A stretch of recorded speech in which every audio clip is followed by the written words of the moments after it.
Hello, my name is Lee H. Tillman. I'm Andrea Menchaca. Thank you for listening to Anxiety Twins. We are a married couple, we are comedians, and we have a podcast. We have a bunch of movies to talk about. We can talk some comedy stuff if you want to, but like it's mostly, I feel like this It's episode mostly is movies. Mostly movies. We are chronically underbooked this month. Yeah, I mean, but we also haven't talked about comedy in the last couple episodes. It's just been movies. I don't think people want it. They don't care. We did an hour on Backrooms. No one cares. Oh, I could talk about that more too if you want to. Just kidding. Talk more about Backrooms. I don't think I have any more. So I wanted to see Obsession. Mm-hmm. I did something like earlier that day, and then I had like a late night podcast, like 11 o'clock. So I had a bunch of hours in between. So I was like, I want to go see a movie. I wanted to see Obsessions. Mm-hmm. And then I tried to go see it, and it was sold out. And the only movie that was available was I Love Boosters. And I watched that, and it's been, maybe this has never happened. I don't think I've ever been in a movie theater and been like, I hate this movie. Like, you were just sitting there like, I should go. I do not like this movie. And the thing is that like, I wanted to like it because the director is Boots Riley. His music I've been listening to for the past 30 years. And his last movie, Sorry to Bother You, I didn't love it, but I liked most of it. Mm-hmm.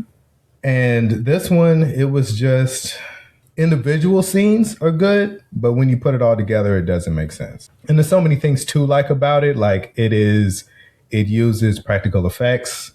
So there's obviously no AI. It's very left-leaning. I agree with all the statements that are made in it. It has almost all-woman cast and mostly Black women. Like it's everything I want to support, but I'm just like, this movie does not come together at all.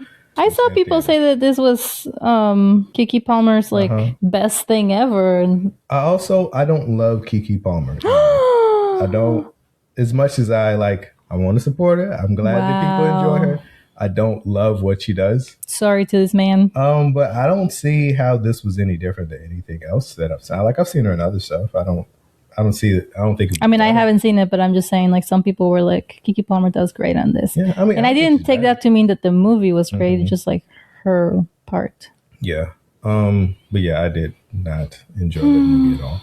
Boo. The next movie that we watched was Beaches. Mm-hmm. You remember Beaches? I watched the second half of it with you because I came in, and the baby watched it with us. Yeah, it was pretty kid friendly. Yeah, it was. I watched it like, I don't know. It was just up on maybe Hulu or something, and I was going through this thing where I would just go through recommendations. Mm-hmm. I'll look at the recommendations for me. And if it's a movie that I've never seen, then I'll just be like, okay, check it out. And there was Beaches, and I've never seen it. Because you saw the Golden Girls. Maybe. We've watched other Bette Midler. What was the other Bette Midler movie? Sisters, the one where they're twins. Yeah. I don't know what it's actually called. It was like Big Business. Big Business. I think it's Big Business. Which has nothing to do with what happens. I mean, one of them is a business lady. I mean, women can do stuff. You don't have to label it. They can do a lot of stuff. I feel like their relationship as sisters was more the main plot. Yeah, that's why you called it Sisters. Mm-hmm. But Beaches was cool.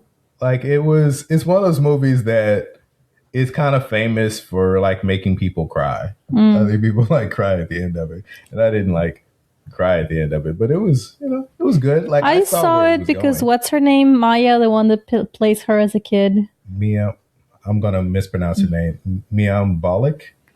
Yeah, okay. Maya Bullock. No. Wait, I'm thining of Sandra Bullock.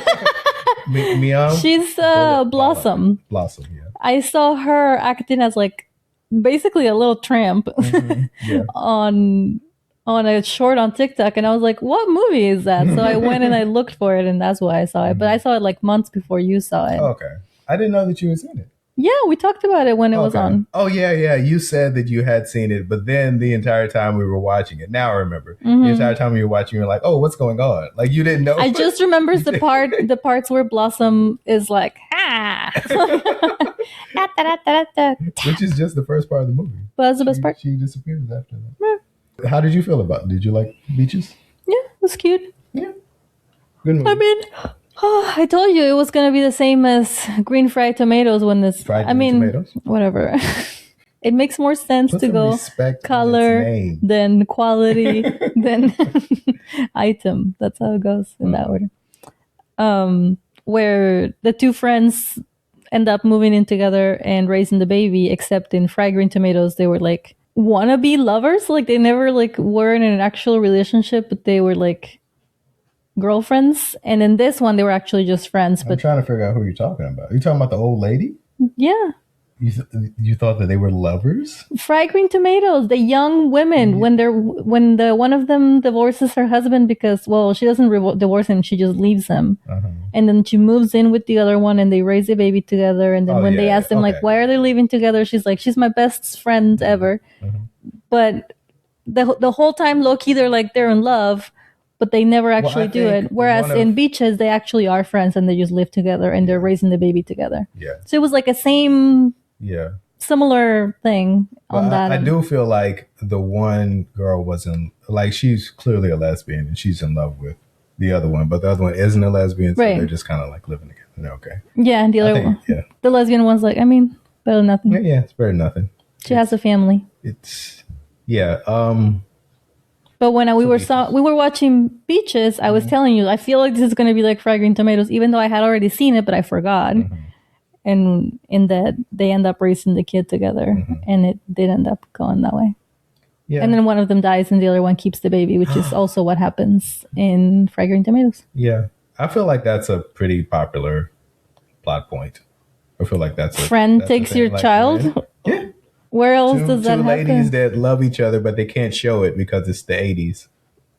Yeah, 90s, I mean, that's just like a queer story, but like the two girlfriends raising a baby together, you think that happens a lot? I'm pretty sure we could find some more movies, especially from the 80s, where that happens. What's that one? It's also not the main plot. Like when it's guys that have to raise a baby, it's the main plot. 3 men and a baby? Yeah, like that's the whole movie. They gotta all use every single neuron that they have together to focus on keeping that child alive. But when it's two women, it's just like that's a side. That's a side gig. Side story. Yeah, that's like the third plot point. Yeah, I guess we're gonna have to dig harder to find because it's not in the title. It'll be like Beaches, and then they're actually like stay-at-home moms. I'm still not even sure what the name Beach is. Like they're only on one beach. They're at the beach at the end. No, but they also met at the beach, Coney Island. So 2 beaches. All right. I think originally they wanted to call it Bitches. 2 bitches. 2 bitches, and they were like, "What about?" And I love it. I love it. I'm just saying, like, we're gonna be family friendly, and I'm thinking like maybe there's 2 beaches. What if they met on the beach? What if one of them died on the beach? What a bitch! You gotta go and die like a bitch. So, how many stars you giving Beaches? 3. Okay. Yeah. I don't know. Classic movie. Bette Midler. Yeah. Doing the thing. I'm gonna give it 4. Wow. I'm gonna give Beaches 4 stars. Yeah. Tell you what, change the name to Bitches. 4 stars. Actually, so I put everything in Letterboxd, and in Letterboxd, I actually gave it 3 stars. See? So maybe in the moment. You agree with me? Okay. It just moves really slowly. Yeah. I feel like all that could have been done in 20 minutes, but they like drag it out with like little unnecessary details because it's supposed to be 2 hours somehow. Yeah, maybe I'm thinking just the history of the movie, like these are all Gen X moms, cool people that are in it too. Love this movie. So the next thing this is a movie that I watched by myself, but you've seen it a bunch of times. We're talking Marie Antoinette. You son of a bitch. I come out here to the living room. I was just waking up. It was noon. Don't worry about it. It's not the point. I was all, are you watching my favorite movie without me? And I was like genuinely mad, and you just kept laughing at me, and I was like, it's not funny. Although I sat down with you and I caught my favorite part of the movie. I don't care for the beginning or the end of movies. I like the middle. Oh, okay. All right. Like sometimes the beginning when it's like all frilly and puff, but in this one the frill and puff is in the middle because at the beginning she's like leaving her home and it's also sad, And then at the end, she's getting murdered, which is also sad. Well, we don't. We But never right see there in her the get middle, murdered. when she had money and it was buying dresses, that's what I like. We never see her get murdered, right? No, but she's it's just being implied. led out of the castle or whatever. Well, like when... I mean, it's not implied. We all know the story of Marie Antoinette. Right, but we don't see her get murdered, so it's implied. When all the people come out with like torches, that's like so stressful.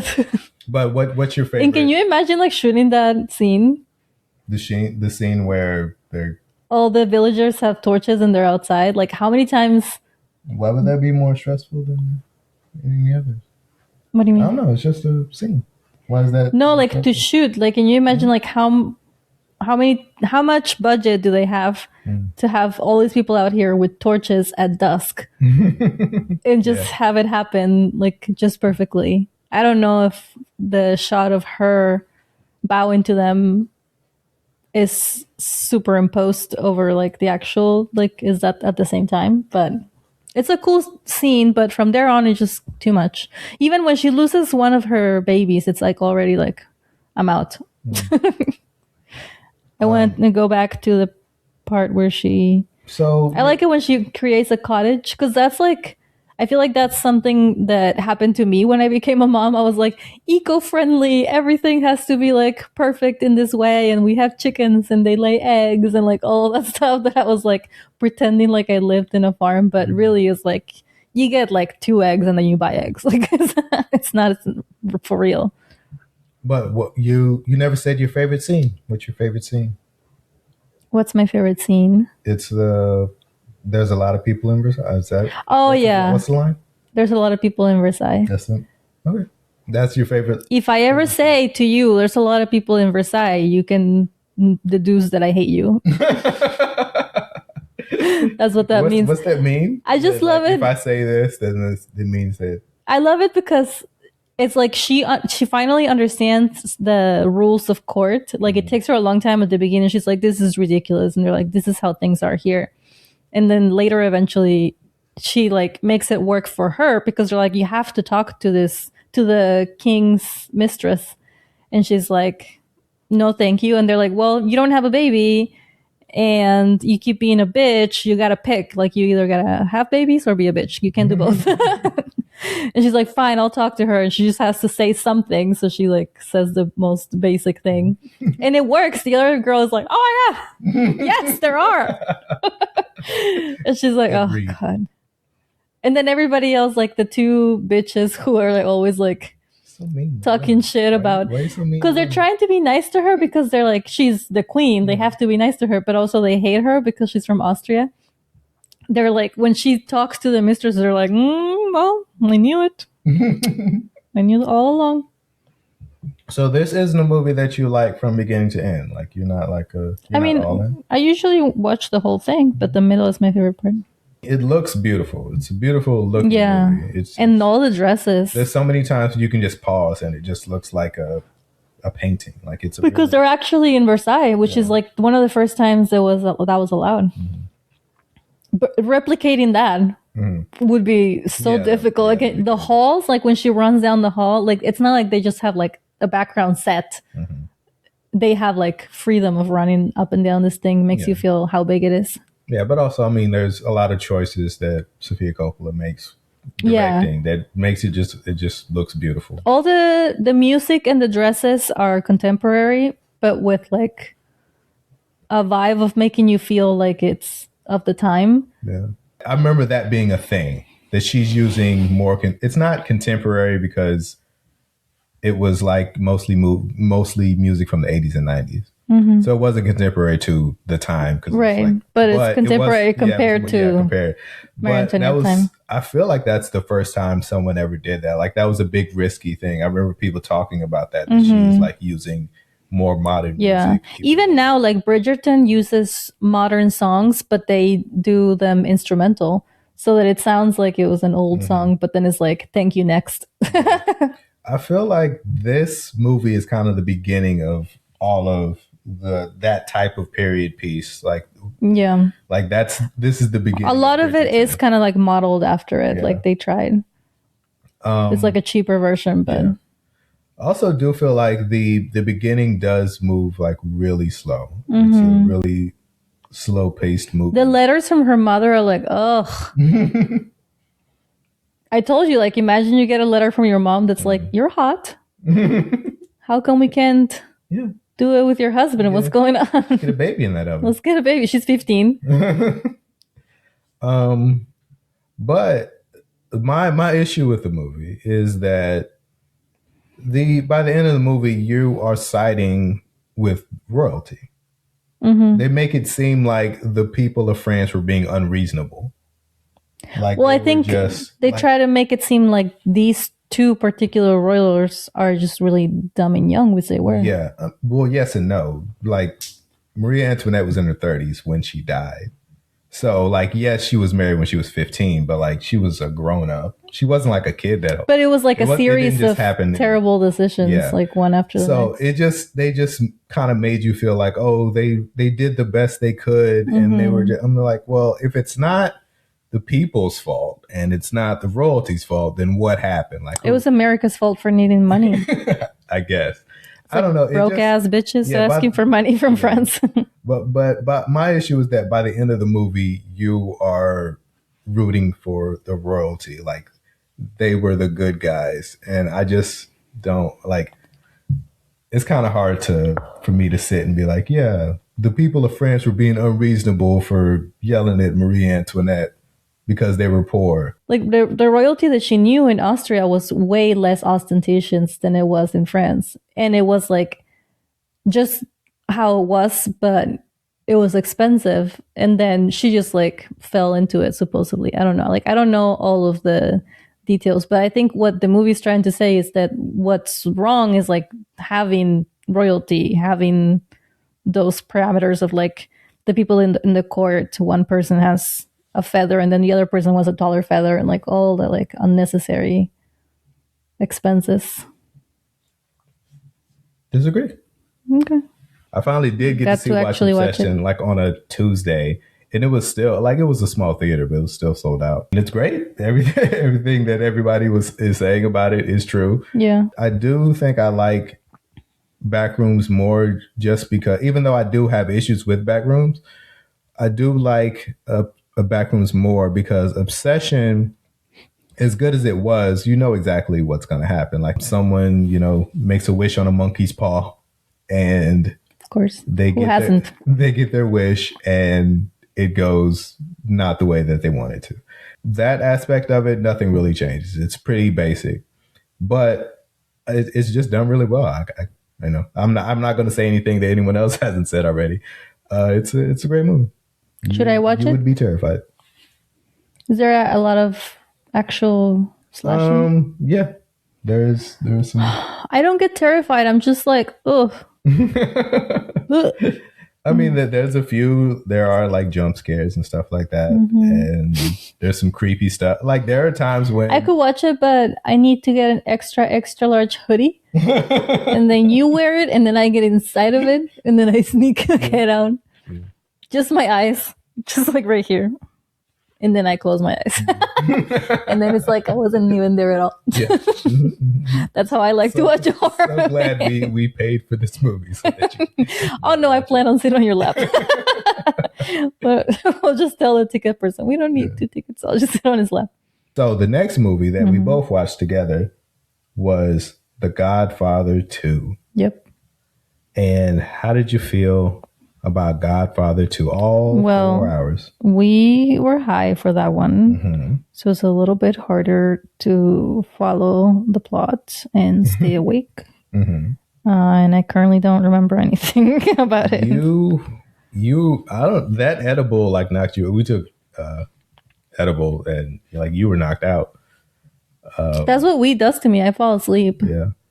But like I don't mind it. It's nice to fall asleep. Probably, we watched like the first 3 hours. Like, it's 4 hours long. We probably watched the first 3 hours. It's 4 hours long? Yeah.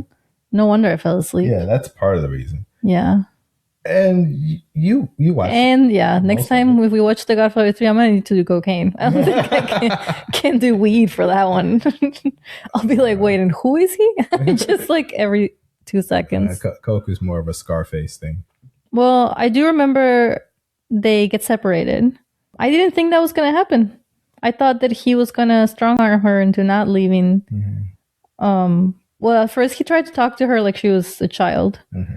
That didn't work, which obviously. But then I thought she was just going to not leave because the kids were left behind. Like, I didn't think she was going to go for it. I thought she was going to continue to just be trapped in the house with the kids. Yeah. Because I'm a good mom. So, that's what I would have done. But, maybe some... It was the 70s. Things were different. Bad moms out there. So it tells two stories. It tells the story of Vito, who's the dad, and then it tells the story of Michael's the son. But it tells both of them at the same time, more or less. And his grandson. They're comparing when he was a boy went to his grandson, who is currently a boy in the movie. Yeah, but like his grandson is barely in the movie. Yeah, but they compare the two a lot. Like, like the difference between the charm life of the grandson now versus like this orphan moving to another country by himself. I mean, there's definitely like one specific scene that like it literally, you see him, he's being quarantined on Ellis Island, and then it goes directly to Michael. I can't even remember the kid's name, but Michael's son. Was it his christening? Yeah, no, his first communion. First communion. He's like in his be a baby. And in his room, and his dad's tucking him in, and they're like really like, as opposed to what Vito taking care of him. Yeah. Vito watched his. Well, I guess he didn't see it, but I think it's pretty obvious that his mom died. I don't know if he watched it, but I think he could see it. Yeah. No, it was like right in front of him. Yeah, and maybe he saw his dad die. Yeah, and brother. And brother. So they got his oldest brother. So a pretty big difference. That's a pretty stark difference. Vito's story is basically how he's building his empire. And Michael's story is basically how his empire is crumbling. Or, he's still the Godfather and he still owns everything. But like his family, everything that's supposedly important is gone. Vito was able to do all this and still keep his family intact, and how Michael tried to do the exact same thing, but he couldn't do it. Because he didn't marry an Italian. That's it. That's the problem. That's what... Gotta keep it in the family. So you gotta marry your sister. That's the only way. Yikes. In the words of Cher, you ain't got it, honey. You're not the Godfather. Like I was telling you before, I've seen the first Godfather like maybe 4 or 5 times. I've seen the second one. This may have been the 3rd time I've ever seen it. And the 3rd one I've only seen once. This one is hard to watch because, one, it's 4 hours long. And it's kind of also hard. We found it on Tubi or Pluto, and it was free, which means it had ads. Yeah. And that makes it longer. So it was 5 hours, actually. God, I didn't even realize how long we've been watching that. Yeah. Michael's story, there's almost no joy at all. Like, there's nothing good happening the entire time. Oh yeah, that's true. If you were just to watch that without Vito's story at all, it's a bummer of a story. Yeah, that's true. It's just his family just one by one disappearing, just falling apart. And what made Godfather 1 so interesting is that like almost every scene is a classic scene, and something cool is happening every time. Yeah. Every the next scene is always something. Wrong as that wedding was, it was fun. Yeah.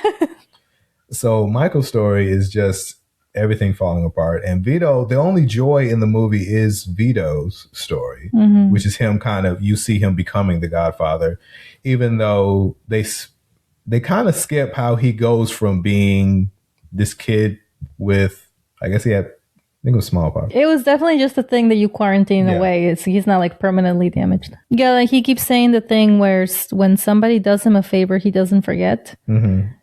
Like they could have easily just told us who taught him that, like maybe before in Italy, like at some point, and then that's like something that he carries through, and that mentality gets him to that place. But he's just a self-made man. The story is just basically he just becomes it. And who took him in at like 9 years old? Like when they skipped from immigration to him already being married and having like one kid in the way. That's the part when we're like, okay, but how? Yeah. I mean, we presume that Italians in the United States arrived and helped each other in a way. That's why neighborhoods formed, and that's how the mafia started, right? Like, because they were all like only cohabitating with each other, like relating with each other. But like a long lost aunt, like an adopted grandmother, like we needed to see some kind of somebody take him in. Yeah. They don't give the fight between him and his wife enough work. I don't feel like that feels like a real fight. Yeah.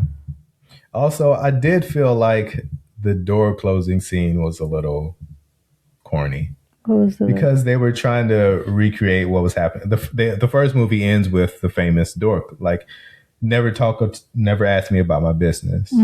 And she's on the outside and he's on the inside. Oh, yeah.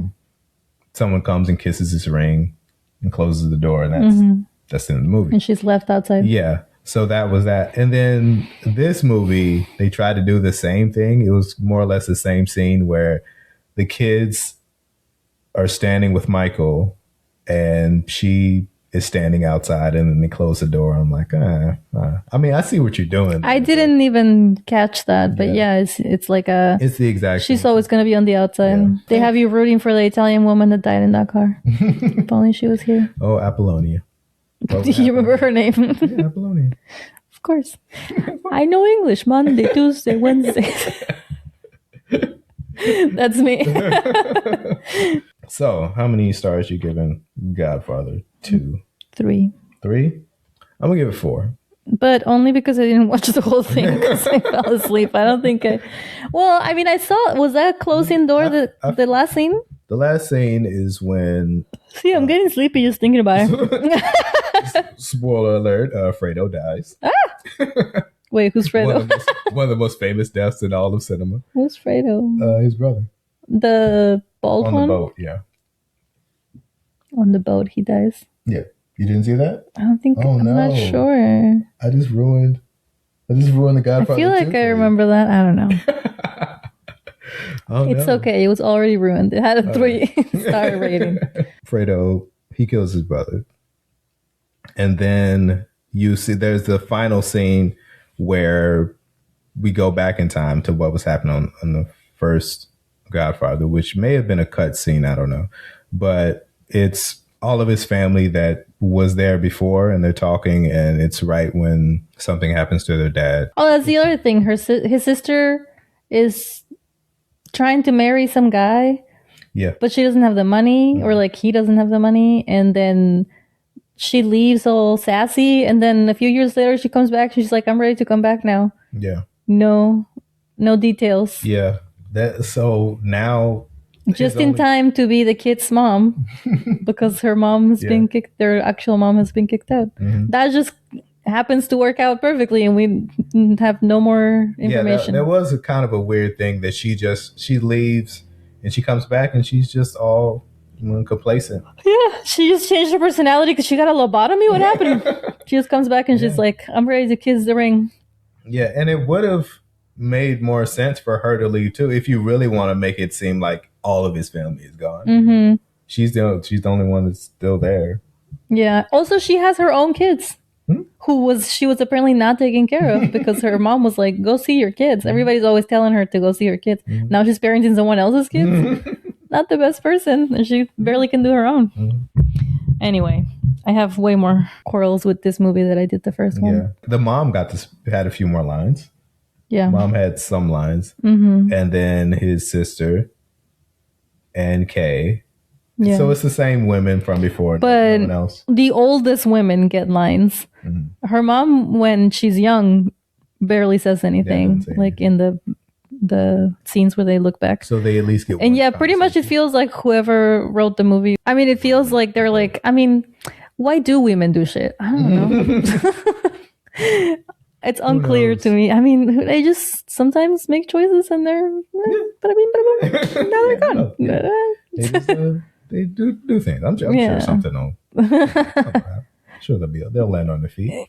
They're like cats. Like cats. The next thing would be Wuthering Heights. I don't want to talk about that. You don't want to talk about Wuthering Heights? I mean, we can, but there's not much to say. I didn't enjoy Wuthering Heights. We took a long time to watch that. Like, when it came out, I was like, I don't really need to. I didn't. Well, I saw nothing. Like everybody was like, "This is not that great." Yeah, There's a friend of mine told me that she went to see it with popcorn, and she was like, "Oh, I can't like eat through this." So I was expecting it to be a lot grosser than it was. They didn't elaborate on. They didn't like the way the sound is. Like the sound's just like. Well, our speakers on our TV is not very good.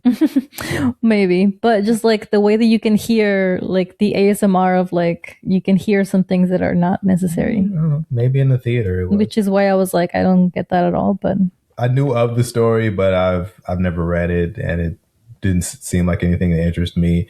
Then when the movie came out, I didn't see anyone say anything positive about it. So I was like, oh, well, all right, I guess I'll miss this one.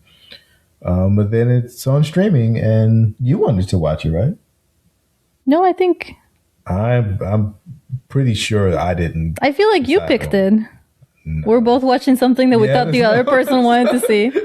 That's what happened. That's the reason why we watched it. The only cool thing about the movie is her dresses. I like visually they made dresses. A lot of cool choices. Yeah. The way she's always wearing red, like not the exact same way, but a lot of velvety red. It's really pretty. This movie made me want to read the book. I was like, is the book what this is? Yeah. I feel like it's not. What are we missing here? Because the first scene in the movie, someone gets hung and everyone in the town gets horny. I mean, that's not what I got from that, but they were like fascinated with it. Well, there was the kids, they were talking about someone getting a stiffy. I believe that's what they called it. There were two kids, and then there was the nun telling them not to do it, but the nun was also kind of like looking like she wanted to. And then there were two other women that were there, and this other guy was like yelling about the hanging or whatever, and they were looking like they wanted to be with him because of that. And then the last shot is like of this guy's erection. And none of the principal characters in the movie are in that scene. So it just felt like they wanted to show us this idea of, being turned on by something hideous. Maybe.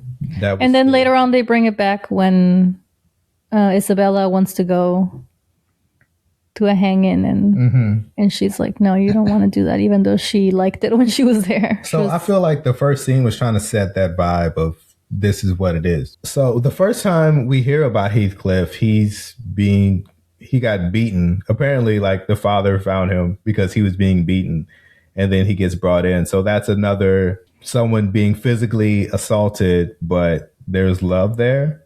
And these two characters who constantly abuse each other or other people all the time. That's how their love works. And it feels like everyone in the movie kind of did that too. Like everyone was abusive to the other person, but they also cared about them. Or that's how they showed that they cared about them, either passively except or for actively. her actual husband. Yeah. But even he was he had to know more than he was actually saying, but he still accepted it. Almost everyone in the movie is being abused or abusing another person for love. And that's a hard thing to build a whole movie on. Yeah. And it's hard to feel anything for these characters when it's hard. There are a couple that's hard to root for, I guess is what I'm saying. It's hard to be like sad when one of them dies because it didn't seem like this was a good relationship to begin with. This isn't how you're supposed to build any type of relationship. Yeah, like I told you, I feel like toxic couples just really saw themselves. Yeah. Just be like, yeah, but it's okay because we love each other. I mean, it also seemed like a lot of people didn't like the movie, so there's not as many. Yeah, I mean, the people not as many. The people who read the book and liked the book said that it was not like that. So now we need to read the book so we can know what the hell happened there. Because I feel like they just probably took bits and pieces and just didn't put them back together. Yeah, watching this made me want to read the book so I could be like, well, what is the story? Because this is a story that's been told a bunch of times. Like, this isn't the first movie. They've done it a bunch of times. And also, this is just a famous classic book. Mm-hmm. So, what is it about it that people like? And it can't be that. It can't be what was being shown in that movie. Yeah. So now I'm interested in what is it about it that people love about it? Isabel and I started watching Barbie last night. Yeah, how did you? The Barbie movie. You didn't finish it though, right? No, we didn't finish. It's too long. But because the baby likes Dua Lipa. Okay. And I was like, do you remember that song from the Barbie movie? And she was like, no. And then I was like, Dua Lipa was in the movie too. And she was like, I guess I don't remember anything of this movie because she saw it in theaters. But like when it came out, she was like 5, I guess. So we watched it again because she was like, I feel like I thought it was scary back then, but maybe I would like it better now. So we started watching it, and the whole time I'm like trying to give her context from like what's going on, but it's still pretty wild. Like it's still like very out there. And it just reminded me because it's the same, it's Margot Robbie, it's the same actress as, which is another thing that people said about Wuthering Heights is that everybody's just so pretty. Or like the main characters are just so pretty that that's supposed to like carry the entire movie. Yeah. Yeah, if they were doing that and being ugly, it'd be like, no, not cool. Girl, you got to get out of there. How did you feel about Barbie? I don't know. I feel like Barbie should have been shorter and it should have had a sequel because they tried to squeeze a lot into one movie. Yeah. I feel like she had a lot of ideas and not all of them were seen through. Mm-hmm. And I mean, like it's a good try. I feel like someone else doing this probably would have made a terrible movie. Yeah. So it's better than what most people would have done. But it's better than what we expected too, because when you see the Barbie movie, you're like, oh, it's going to be like all plastic and happy and whatnot. But it has like a serious side too. But yeah, there's some stuff that doesn't translate. Like in Barbie world, there's no patriarchy because nobody cares about Ken. But when they bring the patriarchy and then they try to fix the women dolls to be back to believing in themselves, they give them a speech that they would give a woman in the real world about like, you're never enough. And like, there's no doing everything that everybody wants you to be and like all this stuff. But they have no context for that because the patriarchy has only been there for a day. So they wouldn't, that would be like giving that speech to a 2-year-old because she's like doing things for her brother, like trying to help out the patriarchy in some way. Like they don't know what all of that even means yet. Also, that speech, most people were not upset with the speech, but they were like, yeah, that's like feminism 101. That whole speech was like, it's also like a movie for the masses. It can't be like too. But like, it feels like it was a movie that was really wanted to go there, but never really. Yeah, I don't have an issue with the speech so much as with how they think that they're able to use that speech to turn the Barbies back to believing in themselves. It just doesn't make sense as a tool. Yeah. And that's kind of like the main plot. So if I have a problem with that, it's kind of like not that much left for me to root for it. Yeah. But same thing. I just like the outfits. When they go on a journey to Barbie Land, it's like rollerblades to rollerblades to tandem bike to whatever, like all, and each time you get a different vehicle, they change outfits, and they always make a joke about that. They're like, "Oh, we could go back and it will change outfits again," because that's like when you play with Barbies, that's like that's all the play is just putting different outfits on them and then like pretending that they're doing something and then change their outfit again. Yeah. I feel like if there's like a small part of me that actually likes it, it's more for the aesthetics because I actually did grow up with Barbies, but my kid doesn't have any Barbies because I feel like now, as the movie mentions, like the daughter of the mom in the movie is like, Barbie is like trying to be this like perfect figure and like talking about consumerism and just more outfits, more shoes. Like that's not really like something that we should look up to. And so maybe that's why Mattel went ahead and said, yeah, make a movie. We haven't had that many sales in years. I don't know. What's the saying? You'll never be free by the oppressor's tool. Like the oppressor's, like whatever. What's that saying? Do you know exactly what? No. For the master's tool will never dismantle the master's house. That's how I feel about the Barbie movie. It's like you're trying to like break down the patriarchy, but you're using something that props up the patriarchy to take down the patriarchy.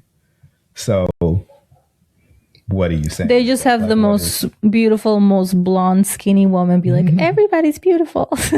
So it feels like a lot of times in the movie, they're bringing up a lot of issues, but there's also like structural things. Like there's human beings in the real world that are playing with Barbies, and then something happens in Barbie land. So does it go both ways? Like, is there someone in the real world playing with the Barbie that we have? Like if that made sense, that like that doesn't. If that was true, then stuff would be happening in Barbie Land all the time. Yeah. Because everybody is being played with by different kids and they all have feelings and they have different complicated feelings. Even apart from the message of the movie, just structurally, it's just like, I don't know if this really, I don't know. So there's a lot of issues with it, but I feel like it's 10 times better than what most people would have made.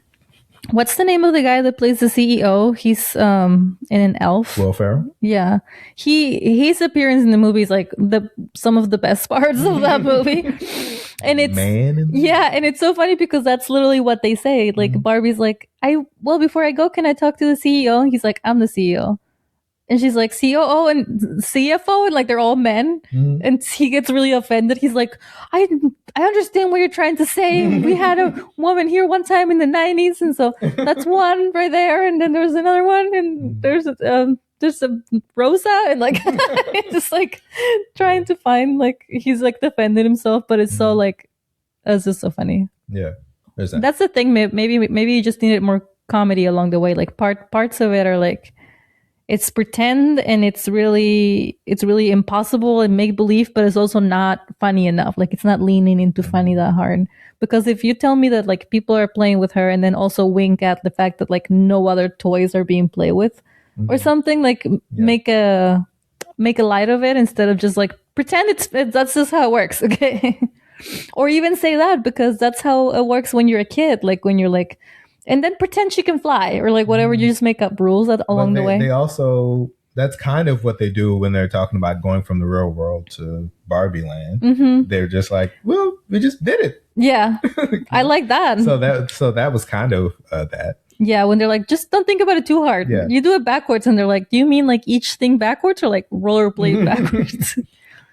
Did you ever see Oppenheimer? No. I watched Oppenheimer when I think I was on the road and I was in some town where there was nothing happening. So I was like, well, I got a few hours. I'll just watch Oppenheimer. Yeah. I liked it. It was really Should I watch it? Enjoyed it. I don't know if you would enjoy it. It's from the Barbie movie. We also watched Hoppers. Yep. How'd you feel about Hoppers? I didn't like it. At first I was like, I don't know. And then I'm like, no. Yeah. Just flat out no thank you. I was hoping I would like it more than I did. Yeah, it was, I don't know, it was just, that's literally the quote about the tools of the oppressor. Like the animals would never be able to pull that off when they're trying to force the humans to do it for them. Like, sorry, it's just no, like we're just gonna say no. Yeah, it was just too many moments where you're like, I get that this is a kid's movie, it's animated, a lot of it is illogical, but there has to be some type of logic. Yeah, or message. Like, what's the message? Is like, just coexist. It's too broad. Yeah. I don't know. It was just too many times where I was like, all right, a flying shark. We're doing like, I didn't even have a problem with the flying shark. We're doing that. Not Doris. Yeah, there was just a lot of moments like, I mean, not even the flying, like, the flying shark wasn't like the worst part. Like I thought it was kind of funny. Yeah. But it was just out there. But yeah, like the animals being able to use the same technology to do that backwards to them, it's like. So yeah, a butterfly can figure out how to use this technology. And they forced the scientists to make a man suit.